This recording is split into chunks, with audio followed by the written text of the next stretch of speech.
Hello, welcome to legal awareness web series. आज की एक बड़ी अहम रिपोर्ट है कि फर्रुख खान, जो कि अब डॉक्टर फर्रुख खान हो गए हैं, उन्होंने एलएलएम और पीएचडी भी कर ली है। उन्होंने एक केस किया टाइम्स ऑफ इंडिया पर, जो अलीगढ़ मुस्लिम यूनिवर्सिटी के बारे में defamatory reporting times of India में हुई थी, और वो डिफेमेशन केस तकरीबन 13 साल से चल रहा था। और अब फाइनली टाइम्स ऑफ इंडिया ने उस पर माफी मांगी है। तो मेरे स्टूडेंट रहे हैं, और आज फर्रुख खान से इस केस के बारे में बात होगी। तो फर्रुख, सबसे पहले मुझे मुगले आजम का वो डायलॉग याद आता है कि बड़े ये शोखियां थी सलीम में बचपन में, और अकबर ने उनको मैदान जंग में भेज दिया था। आपके बारे में तो मुझे नहीं मालूम कि आप में भी इस तरीके के मामला थे अलीगढ़ में या नहीं, लेकिन ये कि जब वो लौट के आते हैं कामयाब और कामरान होकर, और जोधाबाई अपनी माँ से मिलने पहुंचते हैं, तो वो बेचारी बड़ी एक्साइटेड हैं, और उसमें ये कहते हैं, सलीम इतने बड़े हो गए हो। तो मेरा भी दिल चाहता है कि मैं कहूँ, फर्रुख इतने बड़े हो गए हो कि मैं तुमको इंटरव्यू कर रहा हूँ।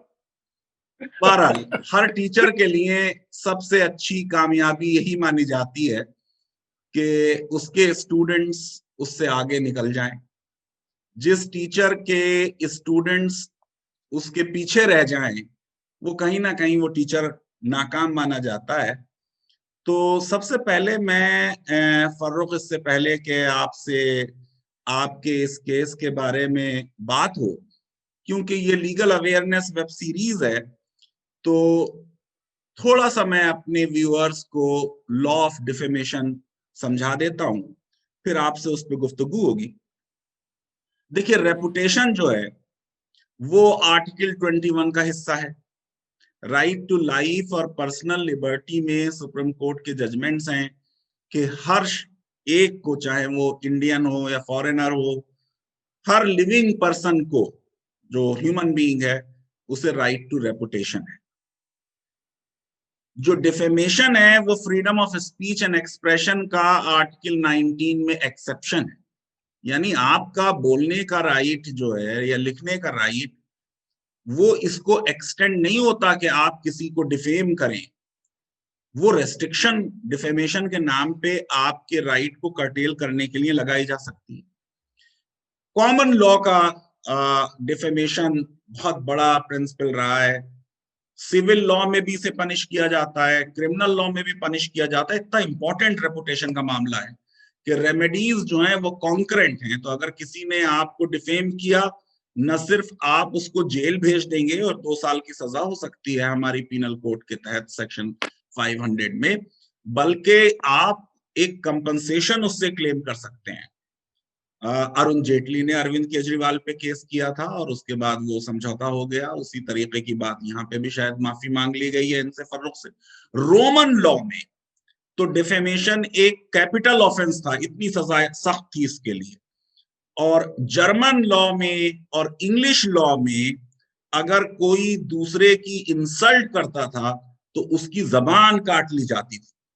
तो बहुत सख्त ये लॉ है, नॉन बेलेबल है, नॉन कॉग्निजेबल है, कंपाउंडेबल है।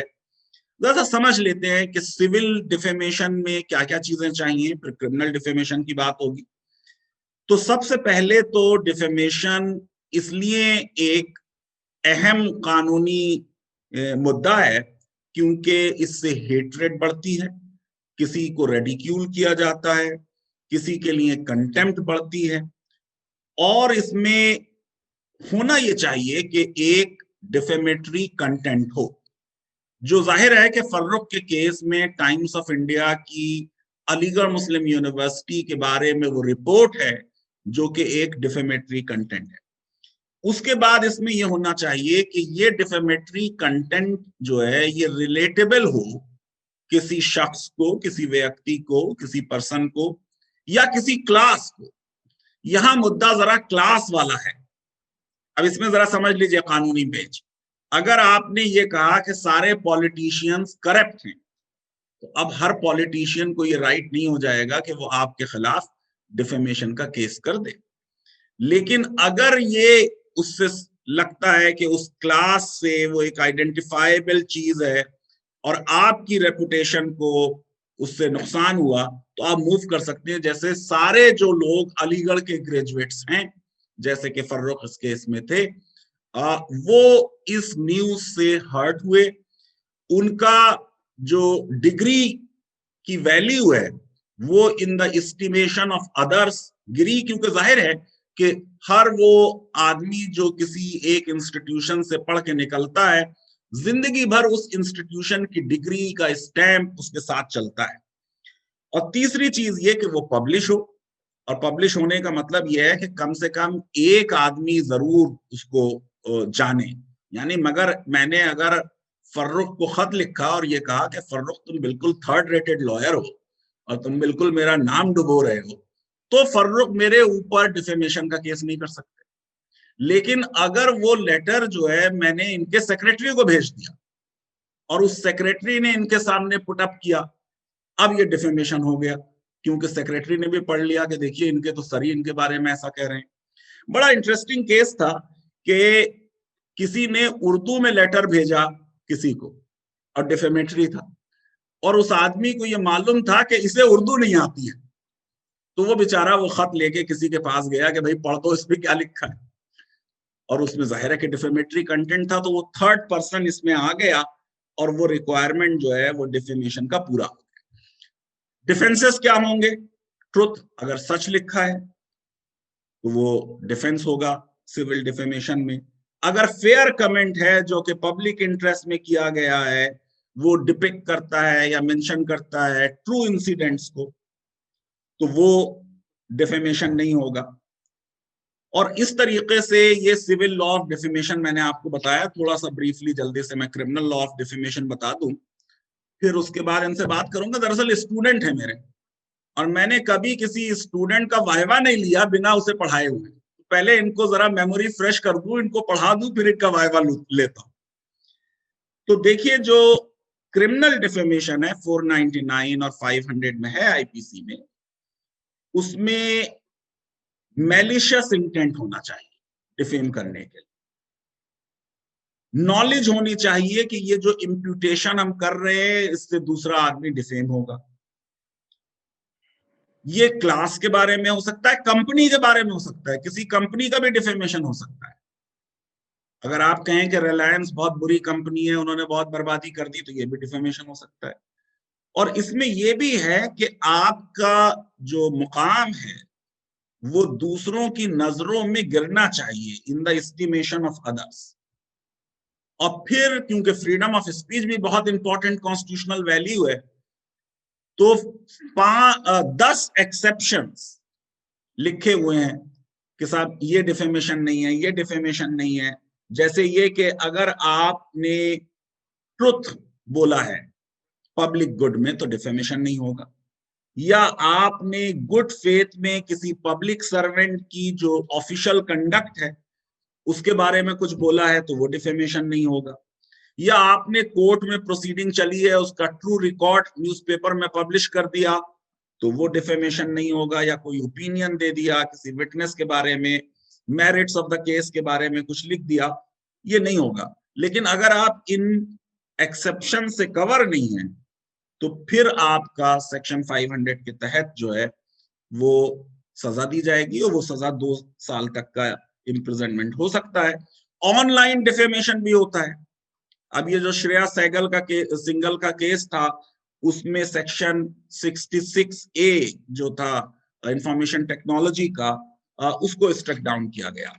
तो अब हम आते हैं फर्रुख, आप से जरा बात हो जाए। जो ये केस मैं समझता हूं कि एक बड़ी जीत है आपकी, और बड़ी जीत है हर उस आदमी की जिसने अलीगढ़ से डिग्री हासिल की है।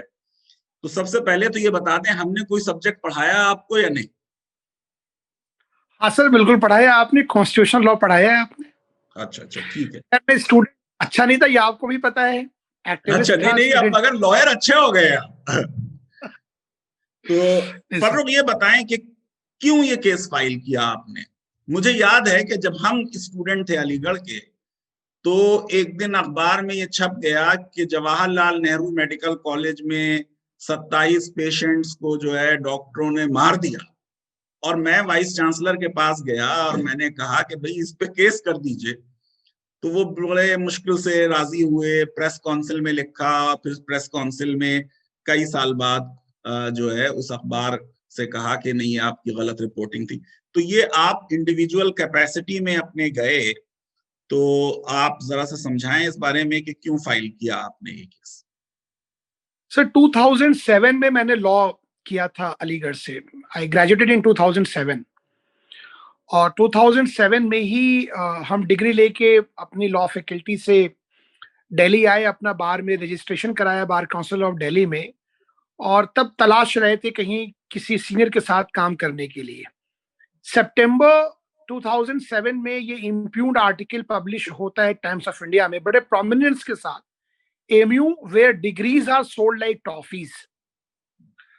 होता क्या है सर कि मैं एक सीनियर की चेंबर में था और मैंने बताया कि साहब मैं अलीगढ़ से लॉ करके आया हूँ। उन्होंने कहा आपके यूनिवर्सिटी के लिए तो ये है कि आपके यहाँ डिग्रियां मार्केट में बिकती हैं। Then I came across this particular news item. मैंने सर्च किया, मैंने देखा कि छपी हुई है। मुझे तकलीफ हुई सर। और उस वक्त जो मेरे यहाँ सीनियर हजरात थे जो अलीगढ़ से लॉ किए हुए हैं और कुछ भी लोग थे, मैंने बहुत लोगों को कांटेक्ट किया कि इस पे हमें कुछ लीगल एक्शन लेना चाहिए, क्योंकि सर मेरी स्टैंडिंग बार में सिर्फ 2 महीने की थी। लेकिन खैर कोई ज्यादा सपोर्ट नहीं मिला, तो मैंने कहा चलिए पहला मुकदमा, तो सर ये भी बहुत जान के वो होगा ताज्जुब कि ये मेरे जिंदगी का पहला मुकदमा था और पहला मुकदमा मेरा अपना ही मुकदमा था। तो मैंने notice the times of India को और मैंने एमयू को भी नोटिस दी। मैंने एमयू को भी डिफेंडेंट बनाया था अपने केस में, और एमयू को मैंने ये कहा था कि ये क्रिमिनल साइलेंस है, क्रिमिनल नेग्लिजेंस है, इसलिए क्योंकि जो डिग्रियां आप कन्फर करते हैं अपने स्टूडेंट्स के ऊपर, उन डिग्रियों की सैंक्टिटी और इंटीग्रिटी को बनाए रखना ये आपकी जिम्मेदारी है। बिल्कुल सही बात। एमयू ने क्या, टाइम्स ऑफ इंडिया ने तो डिनाई किया अपने जवाब में, और एमयू ने ये जवाब दिया कि यूनिवर्सिटी ने कॉल किया एडिटर्स को और एडिटर्स ने अपॉलजी दे दी है यूनिवर्सिटी को। मैंने रिजॉइंडर नोटिस दिया कि वो उस अपॉलजी को आप दें, आप पब्लिक करें, ताकि जो डिस्ट्रस्ट हमारी डिग्रीज को लेके हुआ है उसको हम लोग ओवरकम कर सके। खैर सर आप जानते हैं बेहतर, नोटिस पे इंडिया में ज्यादा फर्क तो पड़ता नहीं है। तो अल्टीमेटली मैंने ये डिसाइड किया कि मैं मुकदमा फाइल करूंगा। I file civil defamation. Criminal defamation में सर जरा इशू थे, जैसा आपने कहा लोकस की बड़ी प्रॉब्लम थी। यहाँ भी मैंने बड़े चैलेंजेस फेस किए हैं लोकस में, मेंटेनेबिलिटी पर मैं बताऊंगा अभी आपको। और 1 लाख रुपए का मैंने मुआवजा मांगा, क्योंकि सर बिल्कुल यंग था और पैसे थे नहीं। और आप सर जानते हैं बेहतर मुझसे कि सिविल डिफेमेशन में जो भी आप पैसा क्लेम करते हैं आपको कोर्ट फी देनी होती है कोर्ट को। तो उस जमाने में मुझे याद है 1 लाख रुपए पे करीब 4000 या 4200 कोर्ट फी थी। तो हमने हिम्मत वगैरह करके और हमने मुकदमा फाइल कर दिया। मेंटेनेबिलिटी जब इस पे नोटिस हो गई टाइम्स ऑफ इंडिया को, तो उन्होंने पहला ग्राउंड लिया मेंटेनेबिलिटी पर, और फिर उसके आगे सर पूरी कार्रवाई है। तो एक्चुअली मैं हॉट था उस आर्टिकल से, इम्प्यून्ड आर्टिकल से, क्योंकि मैं उसी साल का ग्रेजुएट था। Very good. बात ये सही है। दरअसल ये डिग्री का मामला जो है फर्रुख, जैसा आप जानते हैं, ये एएमयू के गले की हड्डी बना हुआ है। आपको ताज्जुब होगा कि 1968 में जो सुप्रीम कोर्ट में अजीज बाशा के केस में एक बहुत बड़ी वजह बनी एएमयू की हार की, जबकि एएमयू पार्टी नहीं था, बिना पार्टी बने ही वो हार गए। कोर्ट ने ये कहा, चीफ जस्टिस वांचू ने, कि क्योंकि सेक्शन 6 में अलीगढ़ मुस्लिम यूनिवर्सिटी एक्ट 1920 के ये लिखा है कि एएमयू की डिग्रीज जो है वो रिकॉग्नाइज होंगी at par with other universities. इसका मतलब ये है कि इन लोगों ने, जो एएमयू के प्रमोटर्स थे, डिग्री रिकॉग्निशन के लीव में माइनॉरिटी कैरेक्टर सरेंडर कर दिया, जबकि इसका कोई सबूत नहीं है कि ऐसी कभी कोई नेगोशिएशन हुई हो कि डिग्री रिकॉग्नाइज कर दो और माइनॉरिटी कैरेक्टर ले लो। ये बिल्कुल एक इमेजिनेशन था चीफ जस्टिस वांचू का। एनीवे, हम उस बात पे नहीं जाना चाहते, मगर एएमयू बड़ी मुश्किल से डिग्री देता है। यानी आधे हिंदुस्तान से ज्यादा में एलएलएम की डिग्री अब 1 साल की हो गई, लेकिन मेरे बहुत कहने पे भी अलीगढ़ की लॉ फैकल्टी वालों ने एलएलएम 2 साल का नहीं किया, और अब finally bar council of India फिर कह रही है कि 2 ही साल का होगा। एनीवे, तो अब मुझे फर्रुख ये बताएं आप कि आपने केस तो फाइल कर दिया और आपने कहा आप हर्ट फील किए, और ये भी आपने बता दिया कि आपने सिविल केस किया, क्रिमिनल केस नहीं किया। अब इस केस में डिफेंडेंट्स भी आपने बताए, और आपने बताया एएमयू ने इस केस को कुछ खास परसू नहीं किया। अब मुझे आप ये बताएं कि फिर ये केस प्रोग्रेस कैसे किया? जी, तो सर नोटिस होने के बाद टाइम्स ऑफ इंडिया ने, उन्होंने अपीयरेंस दी अपनी कोर्ट में, यूनिवर्सिटी भी अपीयर हुई, और टाइम मैंने इसमें से 4 लोगों को पार्टी बनाया था। कॉरेस्पॉन्डेंट को, जिन्होंने ये राइटअप लिखा था, एडिटर को, और बैनेट एंड कॉलेमैन को, जो टाइम्स ऑफ इंडिया की ओनिंग एजेंसी है, और यूनिवर्सिटी को थ्रू रजिस्ट्रार। माफ कीजिएगा, उस जमाने में से आप रजिस्ट्रार नहीं थे। तो मैंने तो छोड़ दी थी। जी, आप, हमने भी छोड़ दी थी, आपने भी छोड़ दी थी जी। उसके बाद सर नोटिस होने के बाद वो आए, और टाइम्स ऑफ इंडिया ने पहले प्रिलिमिनरी ऑब्जेक्शन लिया कि मेरा लोकस नहीं है, and they cited many judgments in support, and they had a massive legal team, battery of lawyers. जाहिर है कि ये अनइवन पार्टीज थी कि एक नया 2 महीने का लॉयर है, और एक तरफ इतनी रेप्यूटेड कंपनी है, इतना पुराना अखबार है। जी जी। तो मेंटेनेबिलिटी पे सर एक जजमेंट इलाहाबाद हाई कोर्ट का, मुझे उस जमाने में मेरे एक दोस्त थे, सीनियर हैं, वो डीयू से फारिग हैं, उन्होंने मुझे एक जजमेंट दिया। मैंने उनसे जिक्र किया कि साहब ये ऐसा ऐसा मसला आया है, और the matter was on verge of getting B dismissed, क्योंकि उन्होंने 7-11 ऑर्डर 7 रूल 11 फाइल कर रखा था for the want of locus. तो एक जजमेंट मिला सर, जिसमें कि इलाहाबाद हाई कोर्ट ने 78-79 का जजमेंट था, मुझे उस केस की डिटेल साइटेशन तो भी याद नहीं है। उस पे आरएसएस के एक वर्कर ने एक डिफेमेशन फाइल किया था, किसी ने आरएसएस को डिफेम किया था as an organisation, and the matter went till division bench, full court of Allahabad High Court, and it was subsequently held कि अगर कोई उस ऑर्गेनाइजेशन का मेंबर है, वही जो आपने सर क्लास वाली बात बोली, उसी की कैटेगरी में वो जजमेंट मिला। उस जजमेंट को मैंने इन वर्बेटिम कोर्ट के सामने पढ़ दिया, और कोर्ट कन्विंस हुई, उसने 7-11 डिसमिस कर दी, और मैटर आगे चलता रहा। उसके बाद हमने इश्यूज वगैरह फ्रेम हो गए, एडमिशन डिनाइल हो गया, और उसके बाद एविडेंस फाइल हो गया। बीच में सर मैं 3 साल के लिए, करीब 2.5 साल के लिए इंडिया से बाहर चला गया था। तो उस वक्त ज्यादा ये मुकदमा, जब मेरे ख्याल से आप दोहा में थे। हाँ सर, मैं कतर में रहा, दुबई में रहा, स्पेन में रहा जी। तो मैं जब वापस आया सर, जब मैं इंडिया में नहीं था, तो मैंने एक special power of attorney constitute कर दी थी कि वो मेरे इस मुकदमे की देखरेख करते रहेंगे। लेकिन वो कुछ ज्यादा डेवलपमेंट नहीं हो पाया। जब मैं वापस इंडिया से 2010 में आ गया, तो 10 में आने के बाद मैंने मुकदमे को दोबारा परस्यू करना शुरू किया, और फिर इश्यूज वगैरह फ्रेम हो गए, और उसके बाद एविडेंस एफिडेविट मैंने अपनी फाइल कर दी, टेंडर हो गई बाय वे ऑफ एफिडेविट।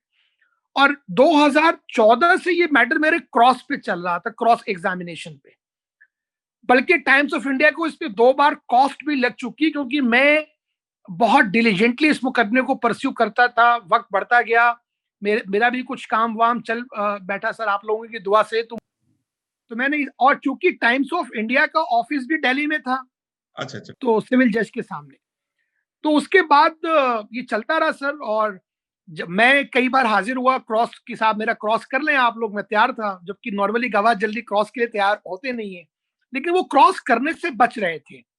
फिर उन्होंने ये कहना शुरू किया कि साहब हम रिग्रेट दे देंगे, और ये कर देंगे, और वो कर देंगे, we want to settle the matter. तो हमने कहा ठीक है, आप सेटल कर लीजिए, मुझे पैसे की कोई फिक्र नहीं है, लेकिन आप मुझे अपॉलॉजी दीजिए, तभी ये मैटर सेटल होगा। उन्होंने कहा कि हमने जो अपना रिटन स्टेटमेंट फाइल किया है, उसको हम अमेंड कर देते हैं, और हम ये एक्सेप्ट करते हैं कि university, Aligarh university is a institution of national importance, exalted, celebrated, so on and so fourth. हमने कहा उससे काम नहीं चलेगा, आपको अपॉलॉजी देनी पड़ेगी, तब काम हो पाएगा। तो सर ये चलता रहा। टाइम्स ऑफ इंडिया पे 2 बार कॉस्ट भी लगी है इस मैटर में, for them failing to cross examine me despite witness being present in the court. एक बार 2000 की कॉस्ट लगी थी सर, और एक बार 4 की लगी थी probably. तो अल्टीमेटली 17 के बाद they have made up their mind that they will tender apology, but the draft was being shared, exchanged and all that. फिर सर कोविड आ गया, और कभी मैं जाऊं तो वो ना आए, मैं जाऊं कभी मैं ना पहुंच पाऊं किसी कोर्ट के, वो ना आ पाए. तो अभी ultimately their authorized representative made his presence before the court and they tendered an apology. तो दिस अपॉलॉजी सर मेरे लिए एक मोरल, एक परसेप्शन की लड़ाई थी. आई जस्ट थॉट, जब मैंने ये मुकदमा शुरू किया था, कि nobody who has taken law into his hands, who has defamed my university, should go untouched. We should not give him safe passage. तो उन्होंने अपॉलॉजी दे दी, मैंने अपॉलॉजी एक्सेप्ट कर ली, and accordingly the matter was disposed of. चलिए, बहुत अच्छा है. दरअसल ये बात तो सही है कि आमतौर से यूनिवर्सिटीज या तो स्टेट एक्ट से बनती हैं ज्यादातर, या फिर सेंट्रल यूनिवर्सिटीज होती हैं पार्लियामेंट्री एक्ट से बनती हैं, या डीम टू बी यूनिवर्सिटीज होती हैं जो MHRD के नोटिफिकेशन से बनती हैं. लेकिन अलीगढ़ मुस्लिम यूनिवर्सिटी का नाम कॉन्स्टिट्यूशन ऑफ इंडिया में as an institution of national importance लिखा है. और मुझे फर्रुख याद आता है बड़ा एक इंटरेस्टिंग एपिसोड के हरि गौतम साहब UGC के चेयरमैन थे, और उसके बाद वो जाके KIIT यूनिवर्सिटी भुवनेश्वर के चांसलर हुए. उस जमाने में मैं वहां मौजूद था और मुझे बुलाया गया कि साहब आप इनके बारे में कुछ बोले वेलकम में. खैर मैंने बोल के मैं बैठ गया. जब गौतम साहब खड़े हुए, अच्छा गौतम साहब जो थे वो BHU के भी वाइस चांसलर रह चुके थे, तो उन्होंने ये कहा, तमाम लोग बोले थे उनकी तारीफों में और उनका इस्तकबाल में, कि भाई मेरे हिसाब से तो यूनिवर्सिटीज 2 ही हैं इंडिया में, AMU और BHU, बाकी भी ठीक ही हैं. तो जो अलीगढ़ और BHU 2 कम्युनिटी इनिशिएटिव्स हैं जिनको HM सीरवाई ने डिनोमिनेशनल यूनिवर्सिटीज किया कहा, तो ये दोनों बड़े ग्रेट इंस्टीट्यूशंस हैं, बड़ी जबरदस्त इनकी हिस्ट्री रही है.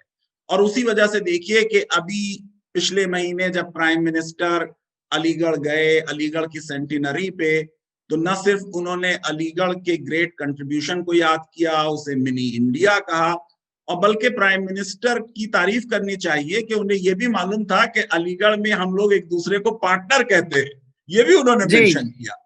तो ये तो बहुत अच्छी बात हो गई कि आपने ये केस भी जीत लिया. और AMU में यकीनन डिग्रीज टॉफियों की तरह नहीं मिलती, बल्कि बहुत मेहनत से मिलती है.